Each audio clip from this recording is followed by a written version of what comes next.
All right. Hello, hello, hello, good people. Let's wait on some Happy people. They Saturday. are joining us. We got to work on getting us some people on the line. Ah, okay, here come some people. Here come some people. Good morning. Oh, I guess it's good morning in most of the country. It's just became afternoon here, so it's good to see folks. How are you all doing? Welcome to the Phase 3 Conversation Starting webinar. Um,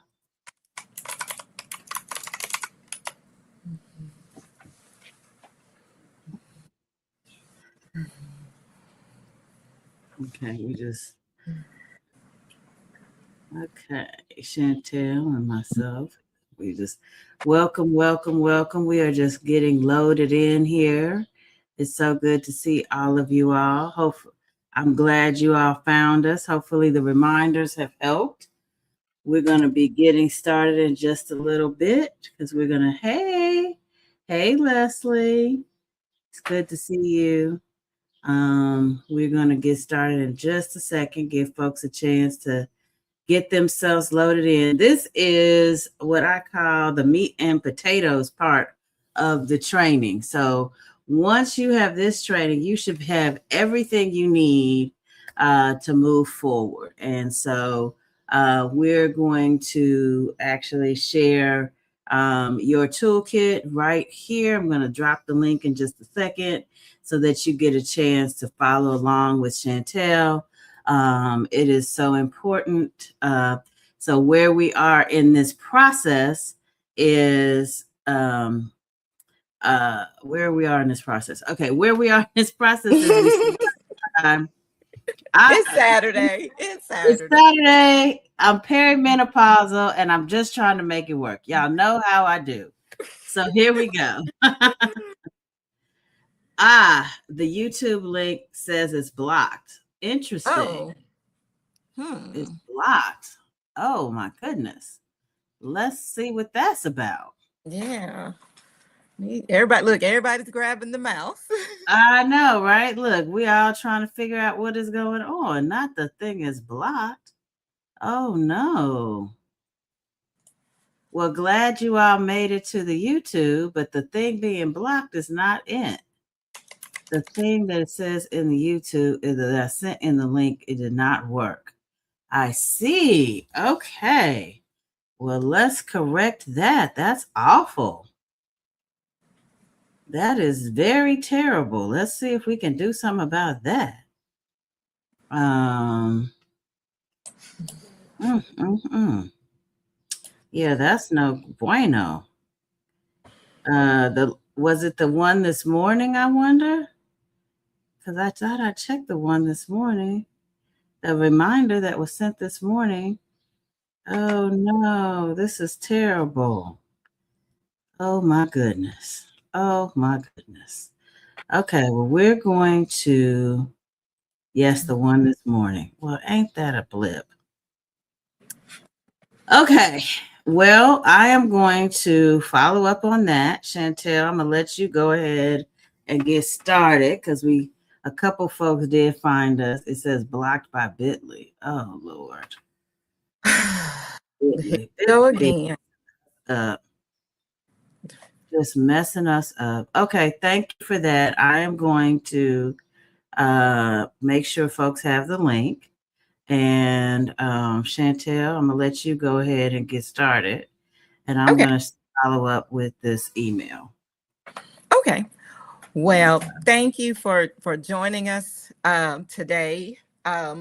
This is one of just our series of trainings that we have for our circle leaders because we want you to be prepared for all the things, all the conversations you are going to have. And so I am going to.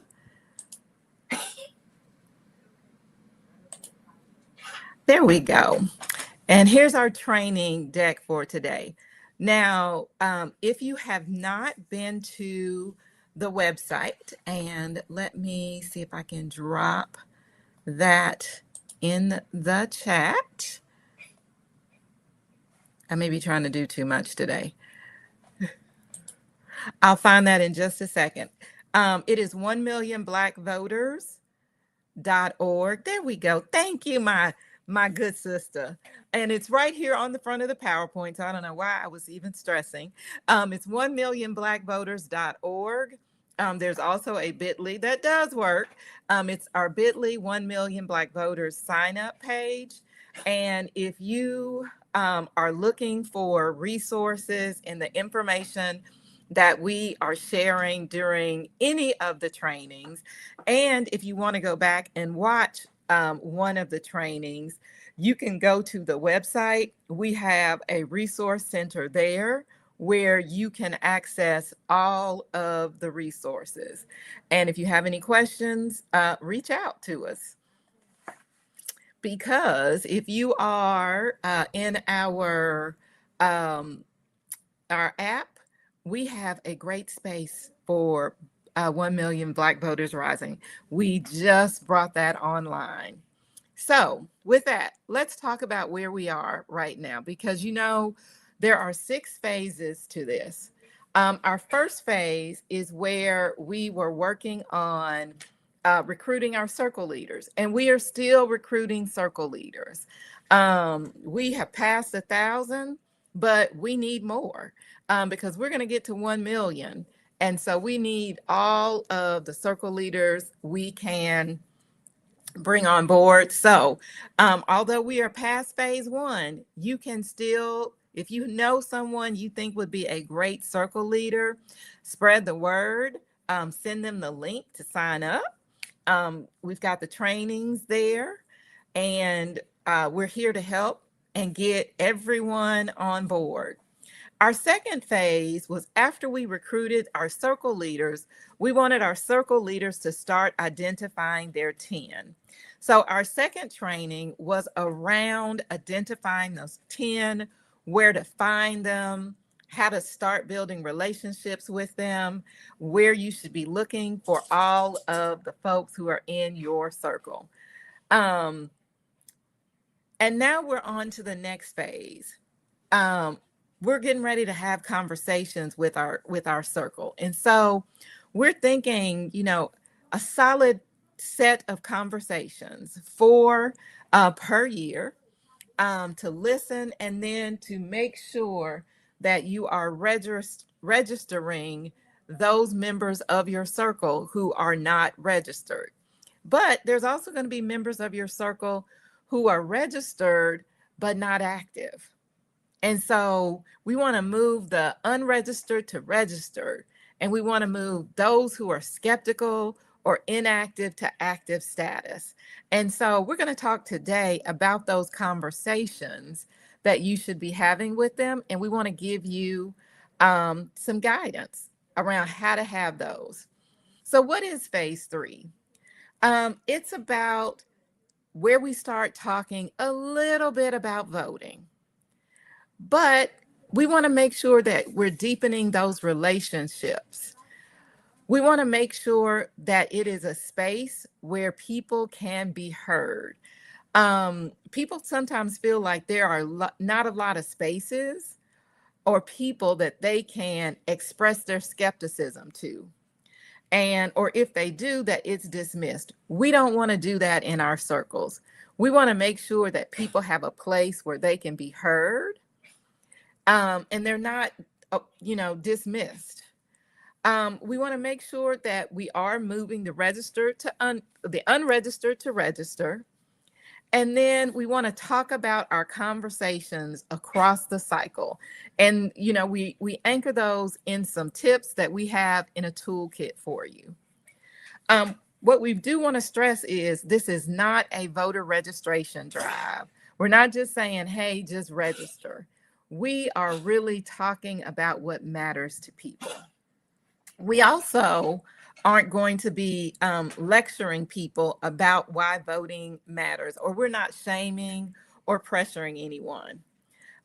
This just isn't a check the box. We're just not, hey, register, check, we're finished. It's not.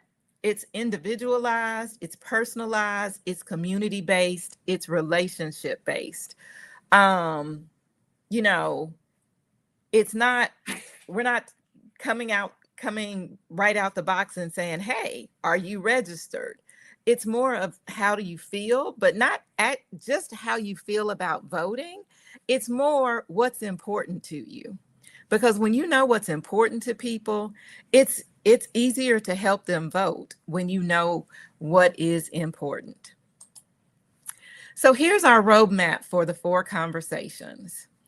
And each conversation has its own toolkit because we want you to be prepared for these conversations because they're rooted in research and they're rooted in building relationship.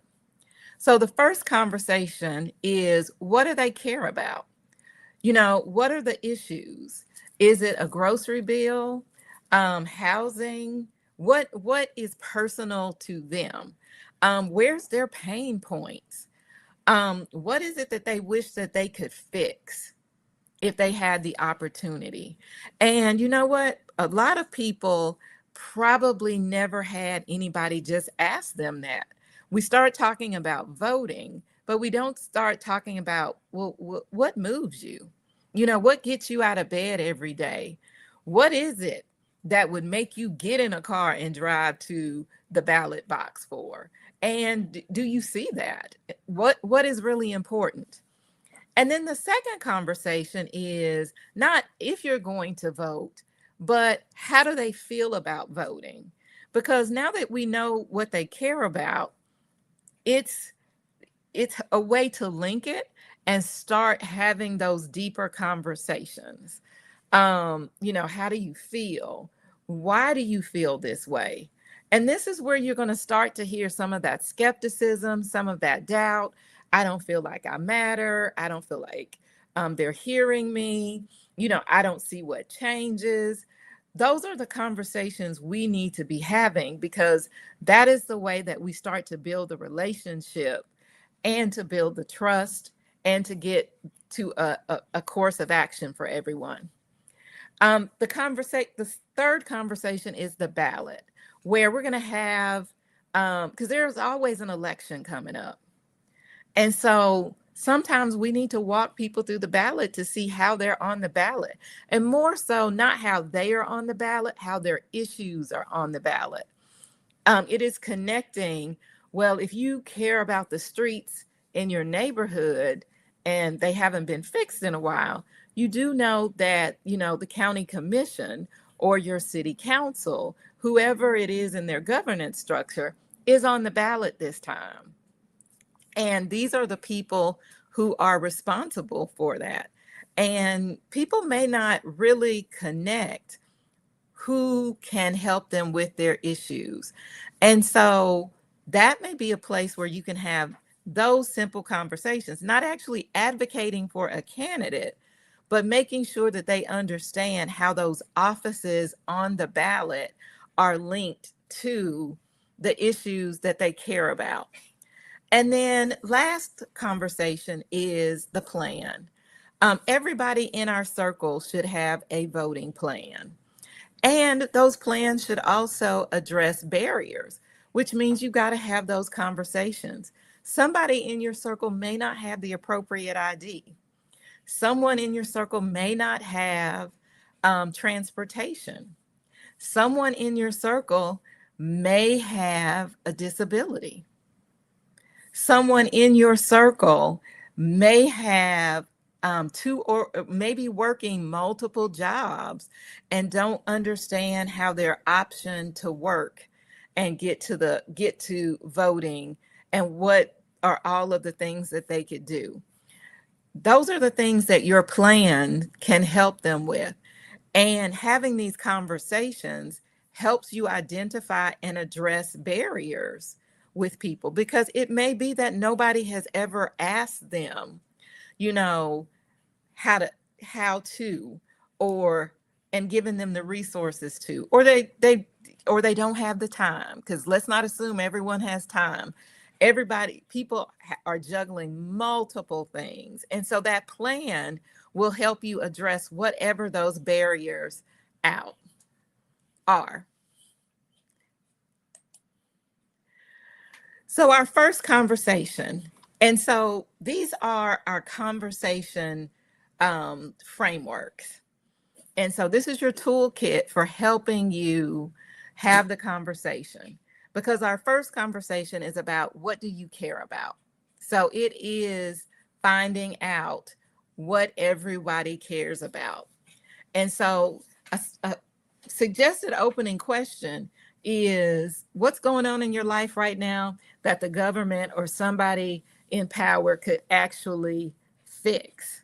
So I want you to put in the chat, good morning to everybody who's here, and good afternoon for those who are in the afternoon hour.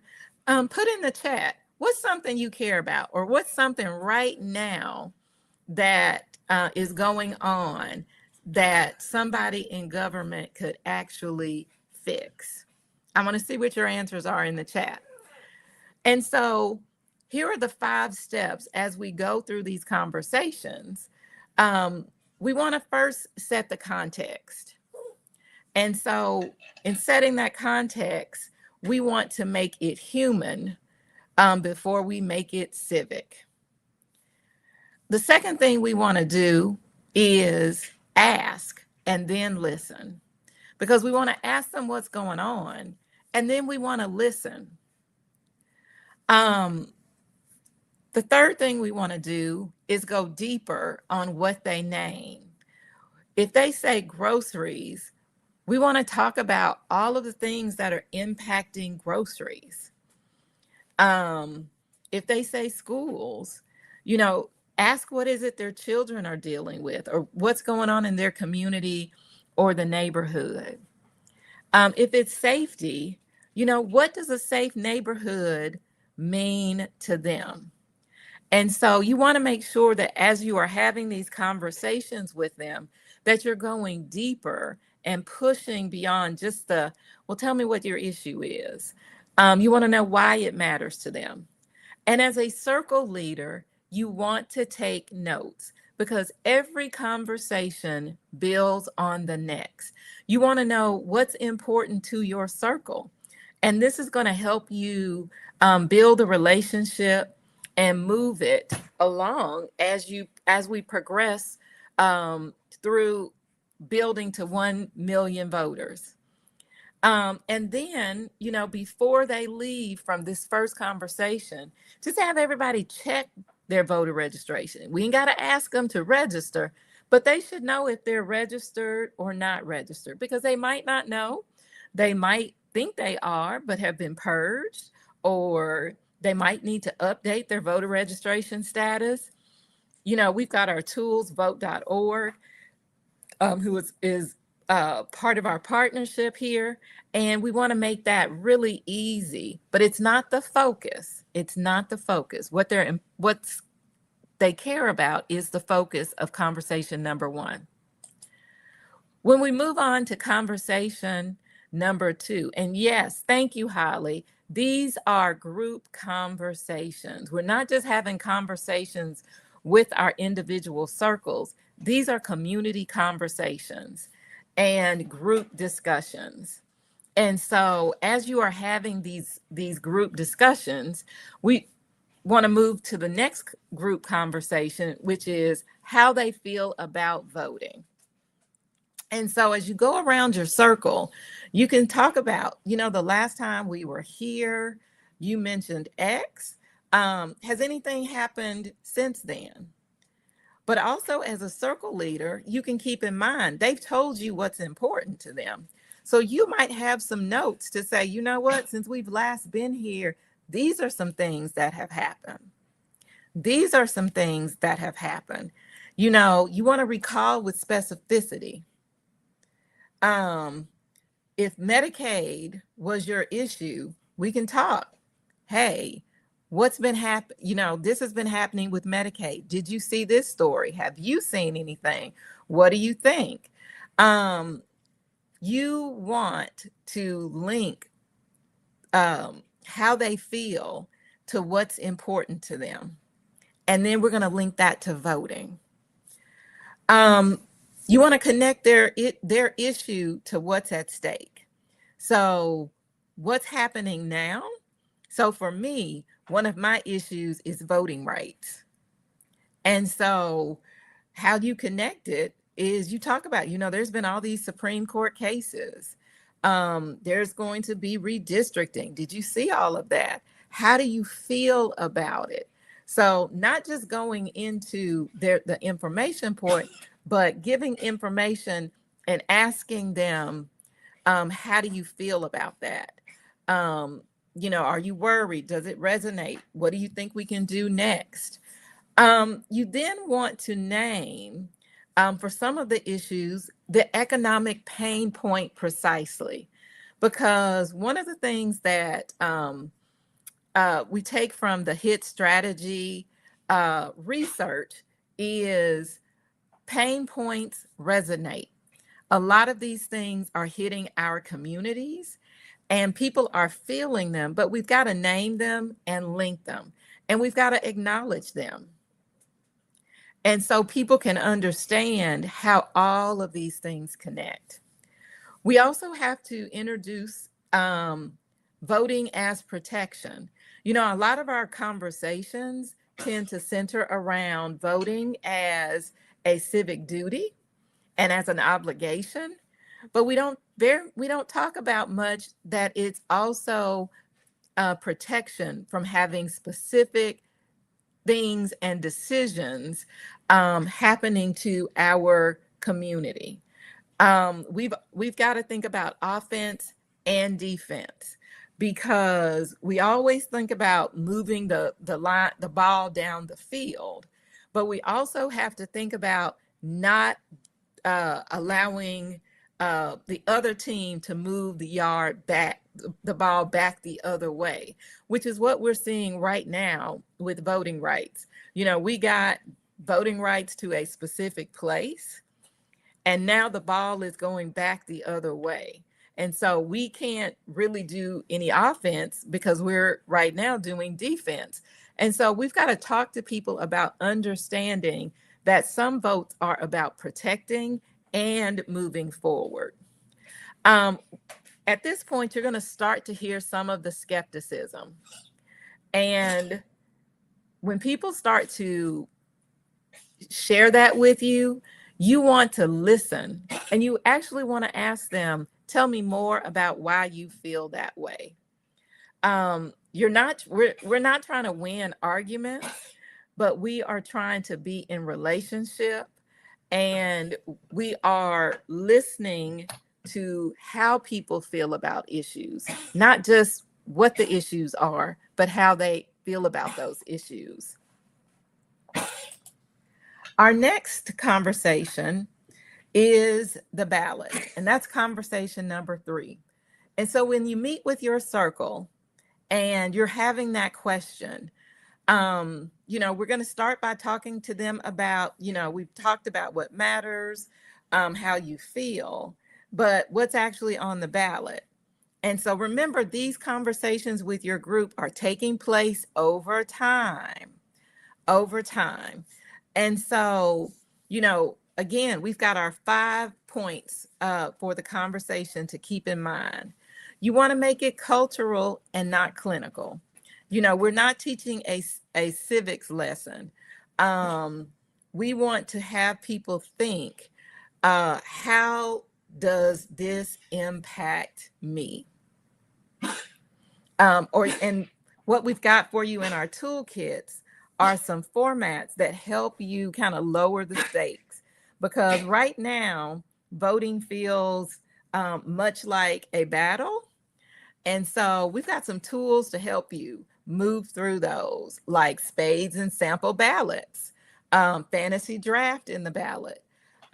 We want people to work through this in a format that doesn't take their anxiety up, but lowers their anxiety and helps them, work through and answer their questions. We also want to start local and not national. Most of the power that we really think about sits closest to us, and people tend to show up the least for those elections, those school boards, the city council, the state legislature. a lot of these races control what's happening in people's lives. And so we want to show them those things that are on their ballots that are closest to them in terms of power. We also want to, number 3, use nonpartisan values-based framing. This 1 million Black voters rising is nonpartisan. This isn't about party. It's not about endorsements. It is about connecting the race itself to your values.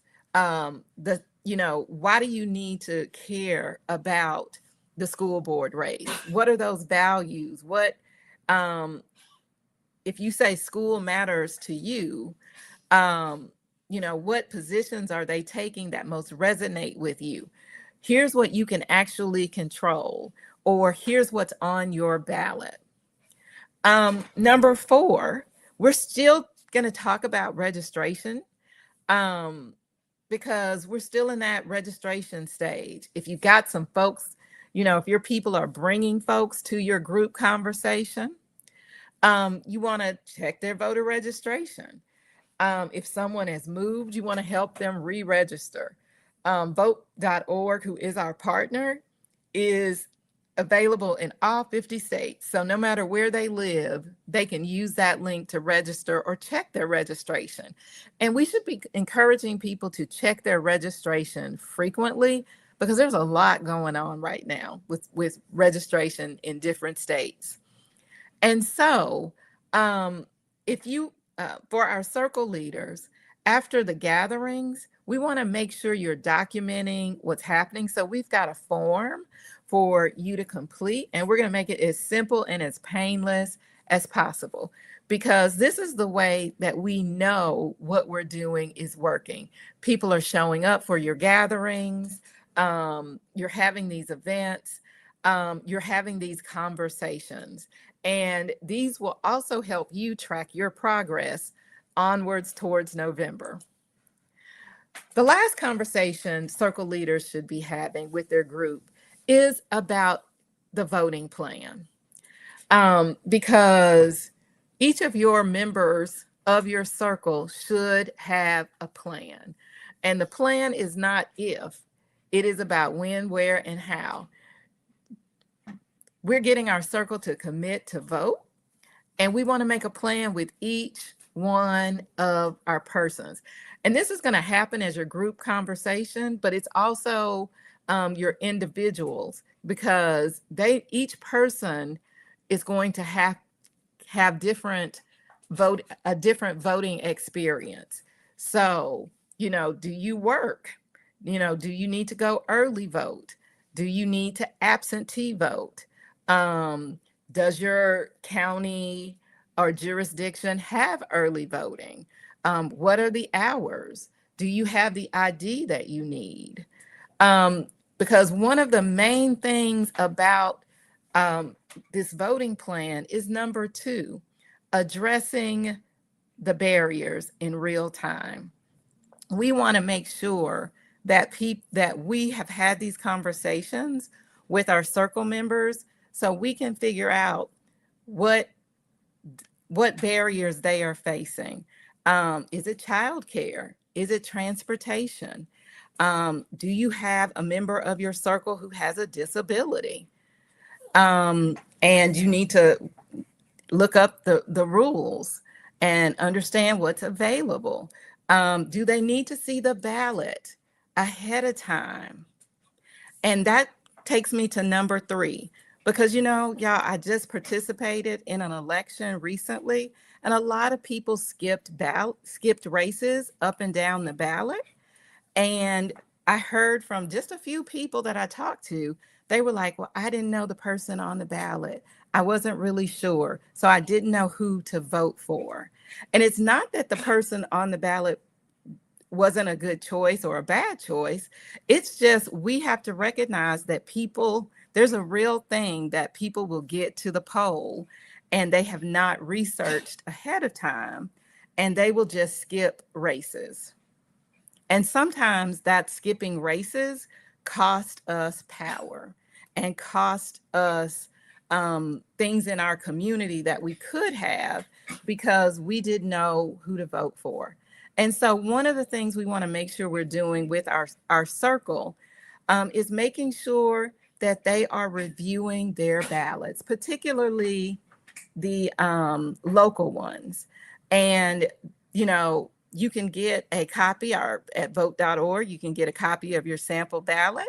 On Sisters Lead, Sisters Vote website, you can get a copy. There's a link so you get your sample ballot. I believe on 1 Million Black Voters Rising, there's a link where you can get a copy of your sample ballot. All you have to do is put in the address of your circle members. They can all go there and they can get their sample ballot. And each person in your circle may have a different ballot, but you guys can sit and talk and work through that. Because this is how we create accountability without pressure. We help people address those barriers that they have. We help them walk through their ballot so that they can understand. It may be saying, hey, these people are on your ballot. Let's go online together and pull up their website and look through and see what their issues are. Let's see if we could find maybe a forum that they've attended and watch it online together. Or it may be something y'all decide to go to. If you're all in the same place, it may be an activity you decide to go to together.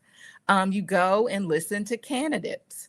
And so those are all of the things that you can do in making those plans.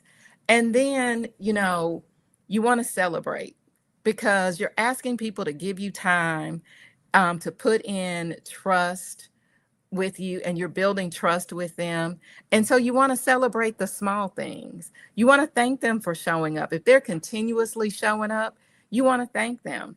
If they've just registered to vote, you want to thank and celebrate them. And so look for moments of joy and celebration.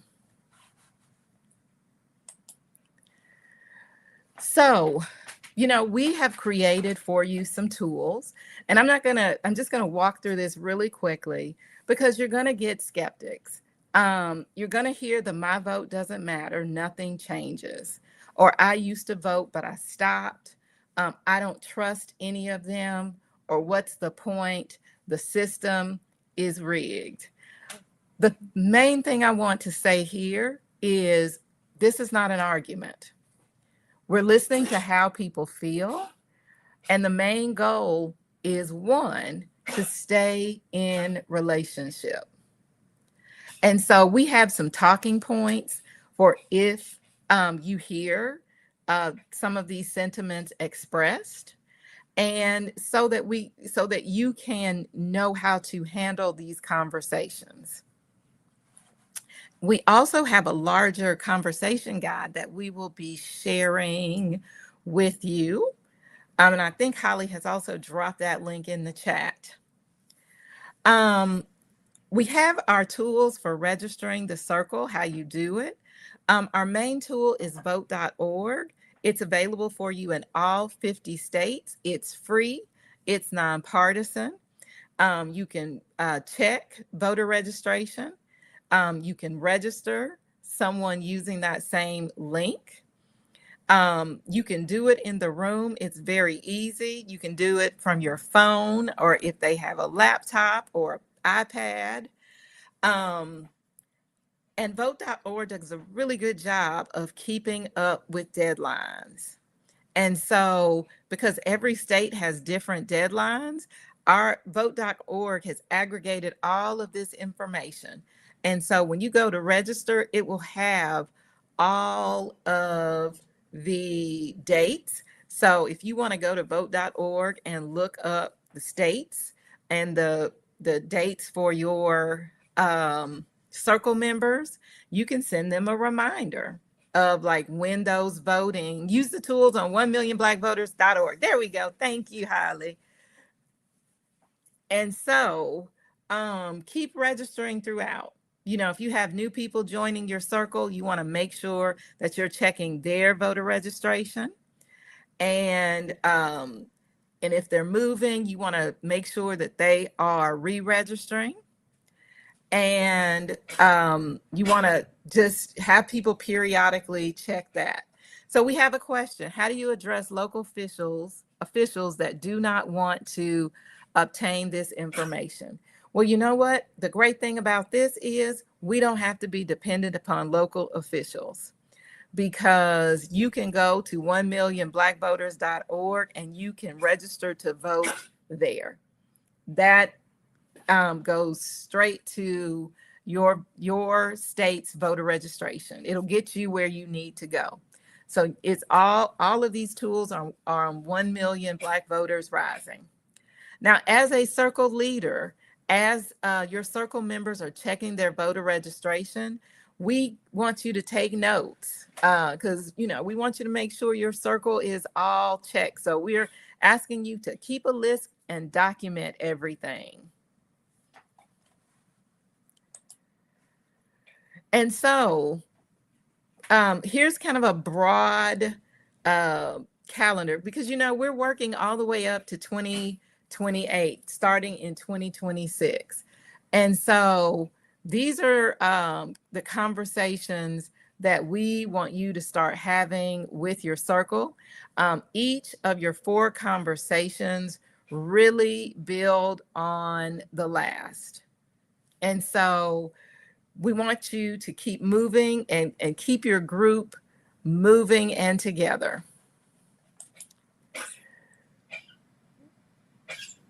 And so here's just some more tips. Again, we want to start with how they feel, not whether they've registered. We want to listen more than we talk, and be ready for pushback. We've built a toolkit that helps prepare you for this conversation, but be ready. We've got people in our own family, people in our own networks, people in our own chat groups that are not voting. And so we want to make sure that those are the people we're having the conversations with.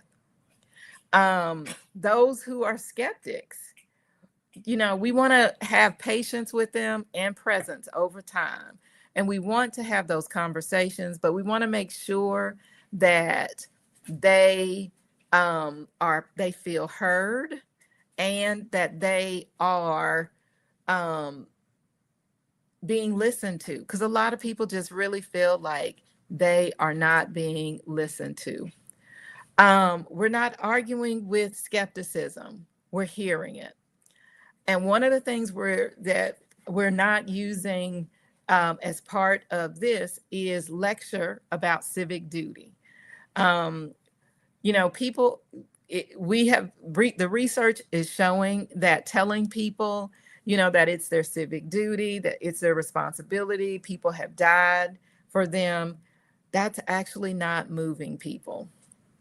And so we want to make sure that we are hearing people, and we want to use research so that we can help move them. Now, we might have some members who aren't as engaged as others. We don't want you to drop them, because we want you to touch base with them. So we've actually got some touch base messages for you. And here's a really, really big one. We don't want to assume people know how and where to vote. And let me give you a perfect example. I'm in a very, very active chat group of people who work and do stuff around politics. Yesterday, someone in the chat said, "Oh my gosh, I didn't realize that early voting starts today in our county. I thought it started Monday." And so it's just small things like that we assume that people we think know, and they don't know. The information is out there. It's been circulating. I was like, "Hey, y'all! I actually got an email from the board of registration and elections saying, 'Hey, early voting starts tomorrow.'" But I didn't realize that nobody, that other people didn't get the same message or weren't on the listserv with the Board of Registration and Elections. And so we can't make the assumption that everybody knows or all of the information is getting to the people. And lastly, we can't wait until 2028 to start talking about what matters to people. We want to build that relationship now. Sister Stella, I'm going to close us out. And then I see that you have a question, and Holly just put it up. She said, how can I partner with my sorority chapter to make this a community service effort? And I was just about to pitch it to my good sister, Holly Holiday, to answer that question.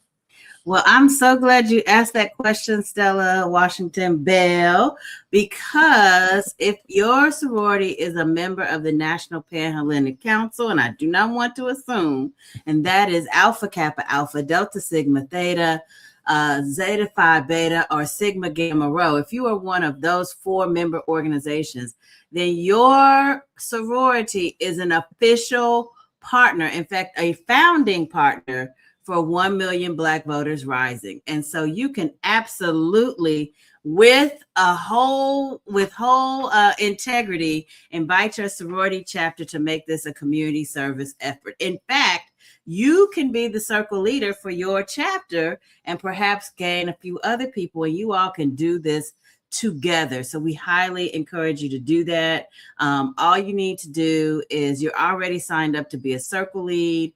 And so you just take these tools that we're providing for you.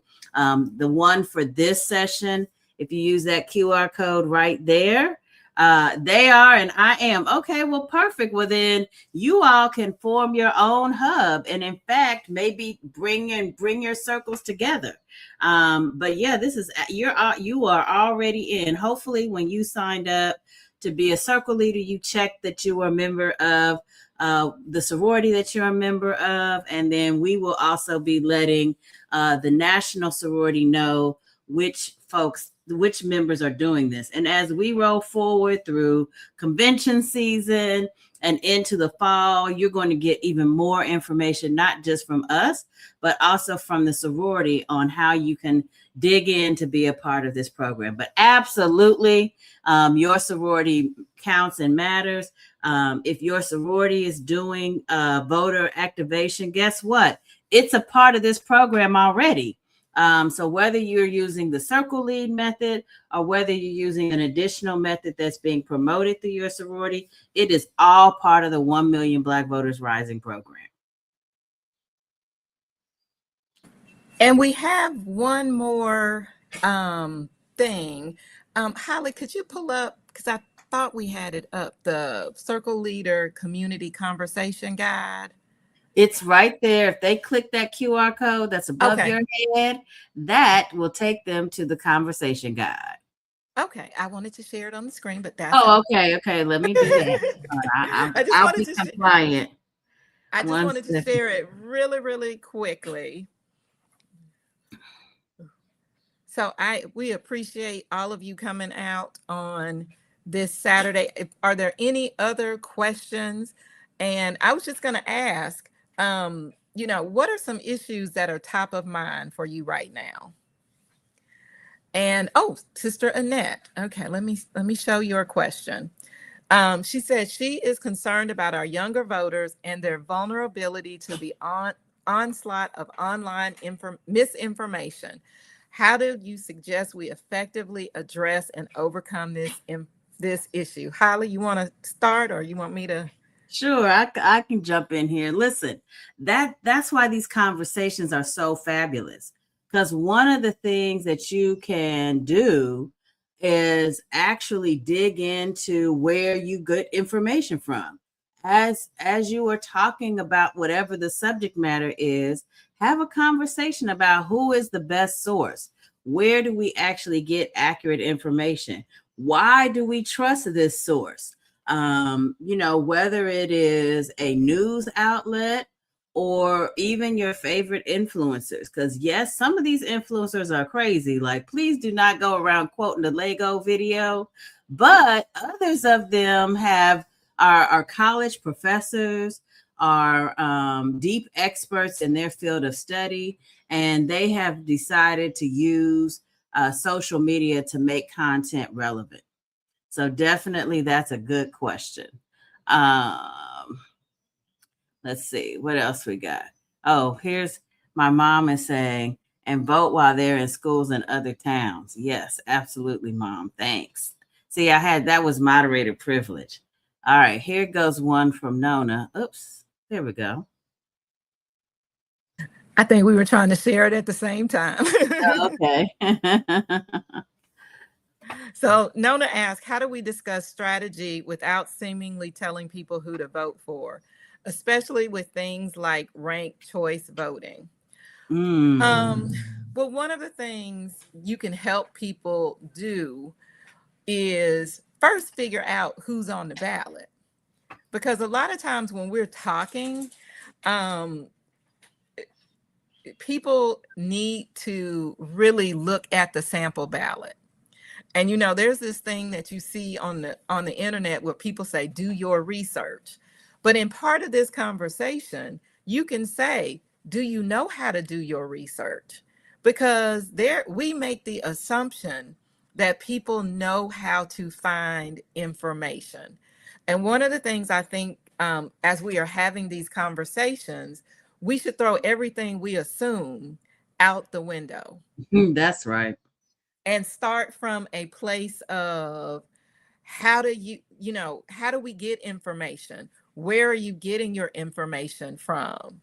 And these are the candidates in this race. What is important to you?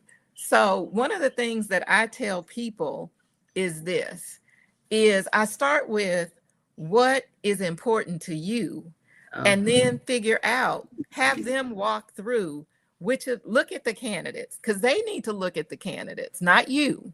They need to be looking at the candidates to figure out, is this candidate speaking on this issue that is important to them? What is that candidate's stance?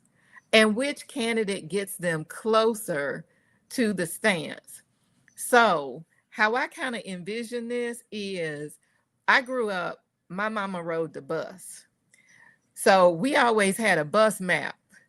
And looking at candidates is kind of like looking at bus maps. Which one of these candidates are coming the closest to you? And when you get on that bus, where is it taking you? Yeah.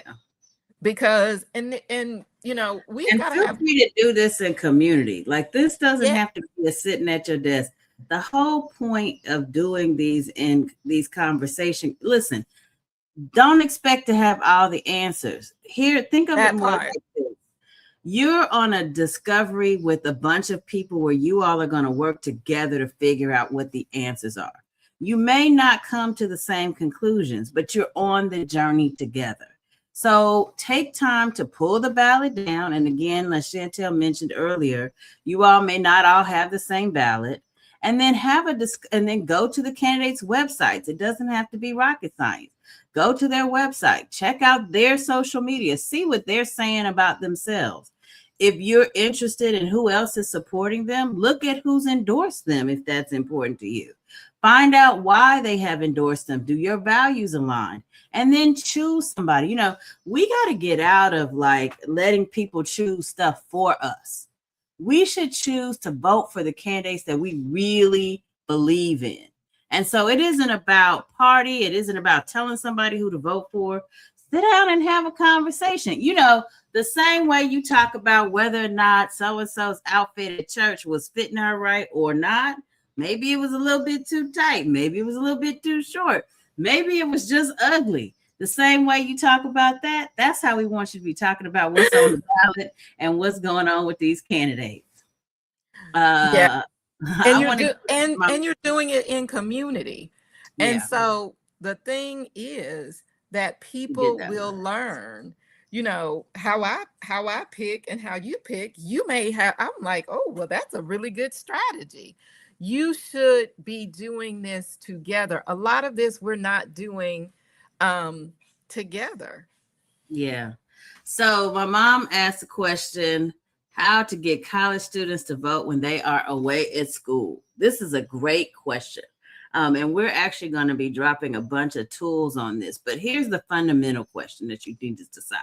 And this is not, we're not telling you, we're just telling you the question that you need to decide. And the question that you need to decide is, where does your student want to vote? Do they want to vote at school or do they want to vote at home? Because the reality is this: where you live and where you decide to vote is a matter of your intention to have residency. So if you intend to be registered at your school address, if your student intends to be registered there, then that's where they need, if they intend to live there or live in that state, that's where they need to be registered. If they intend to be back home and they're not ready to commit to that state yet, then that's where they should register. Now, you may have to manage balloting, which means you may have to use mail-in ballots sometimes. You may have to use early vote, but that's all part of figuring out the strategy. So step one is figure out where your student, college student, wants to make a commitment in terms of where their vote counts. They can only vote in one location, but they can register. Most times they have the option to register in either place, and they need to decide. Yes. And your college student should have a plan, just like you are planning what their dorm room looks like. We should be planning it. Part of their a plan is, you know, how am I going to vote when I go away to college? You know, am I voting at home? Do I plan to vote at the college where I am? Those are all questions that should be on your plan. And if you've got a college student in your circle, those are things that you should be addressing in their plan with them. Those are questions that should be asked to help them figure out their voting plan, because that's one of their barriers. They need to they got to figure out where they're voting. So we've got to have these conversations. Sister Alma, Lorraine Bone Constable, come on with all the names, sisters. Is there a list of good information influencers? I'm not really in the loop for young people. Well, let me say this. I want to remind you all, it's not important for you to have all the answers. So if you don't know, discover this together. It's important for you to be on the journey. As a matter of fact, young people, if you happen to have a circle with young people in it, will appreciate you asking them who the influences are. And then you all can go on a discovery to vet those influences together to decide if they make sense for you. It is not for you. This is not a teachable moment. Let me be clear about that. And I know some of us on here are a little bit seasoned and we have so much wisdom to depart. Well, sisters, that's not this. That's not what this part is. This is a sharing part. This is building community. This is a space where we want people to feel like there is equality and no hierarchy amongst the circle. That's why we call it a circle, because it doesn't have a hierarchy like a triangle. It's round where everybody has an equal foot. So if you don't know any good influencers, ask them who they're listening to. Scroll through TikTok, scroll through Snapchat, scroll through Instagram, see what you come up with. Put some stuff in the search bar. You want to know who's talking about the environment? Put environment in the search bar on Instagram and pick out a couple of folks. This is not about you having all the answers. We got to get past that. This is about having conversations, and conversations mean you know some stuff, they know some stuff. By the time we get through, we all know some stuff. So I'm going to pop this one. Uh-oh, wait a minute. Wrong one. Hold on. Oh, okay. Here we go. Stella Washington Bale. Would you advise we go to colleges and universities as a show of awareness for voting rights? You know, people have to make their own choices. And, you know, right now we have students who are in school, and then we have students that are going to school.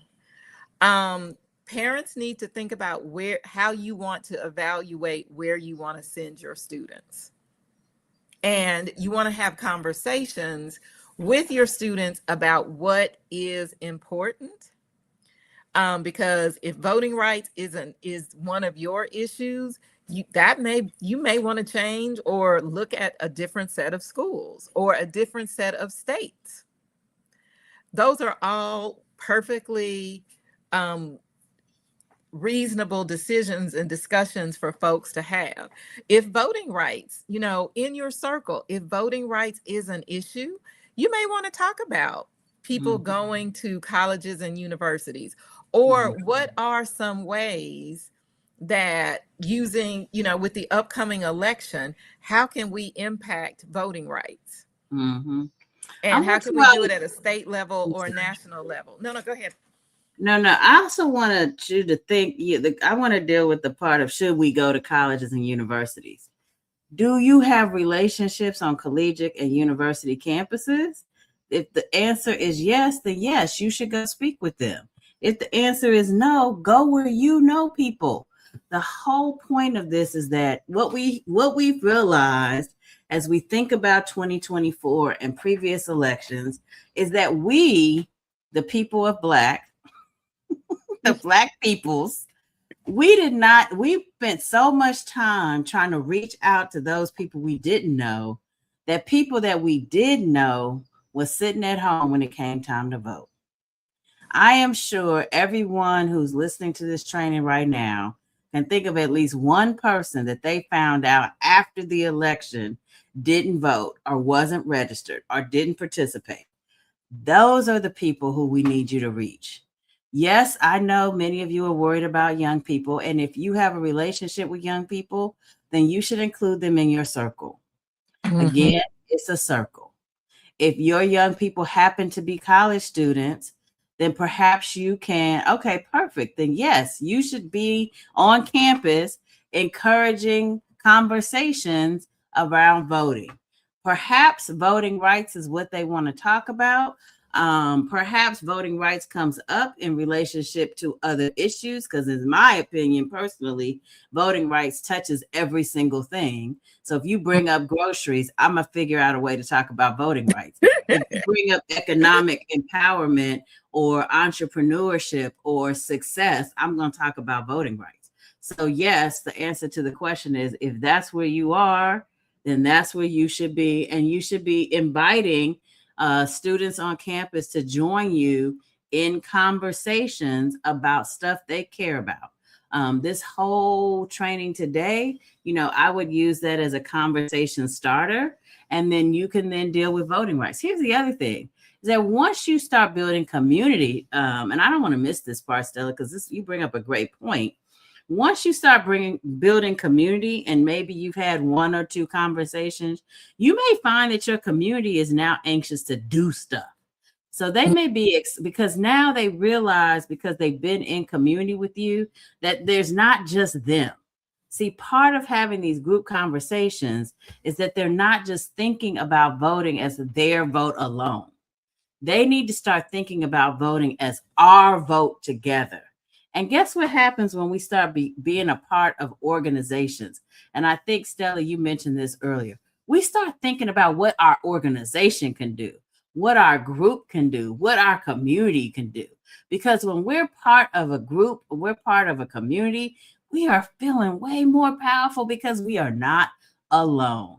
So start with your conversation, and maybe your conversation leads you to doing other things on campus or online. And so I think that's a good way to go.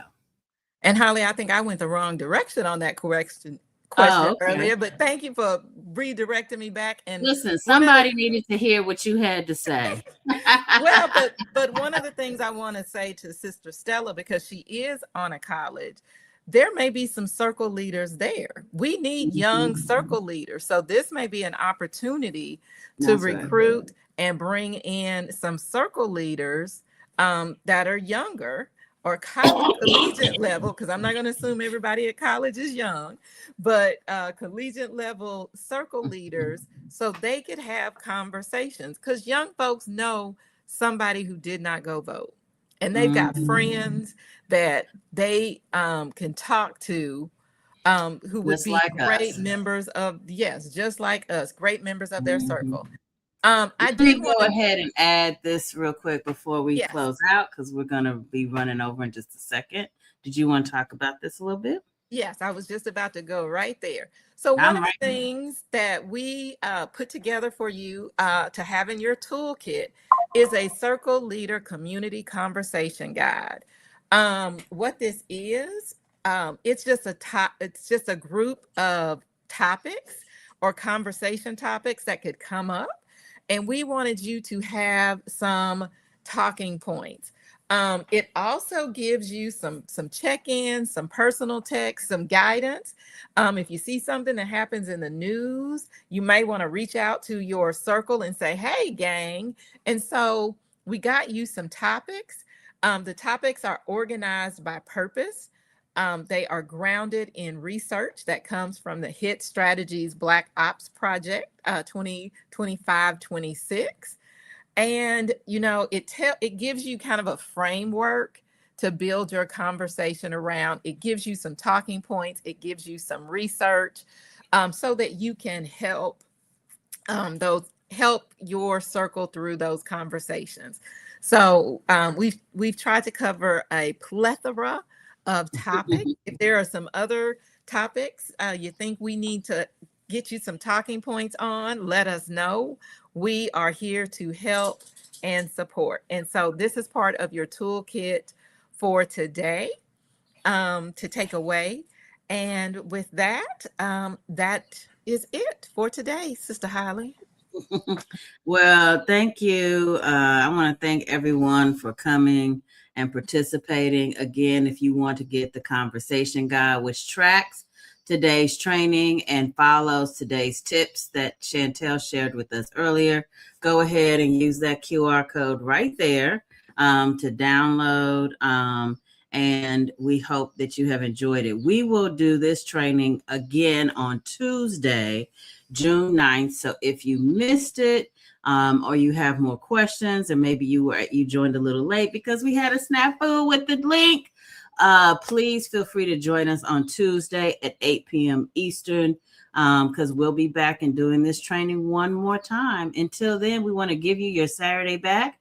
We are thankful and grateful for your leadership and the conversations that you are now going to have. Have a fabulous Saturday.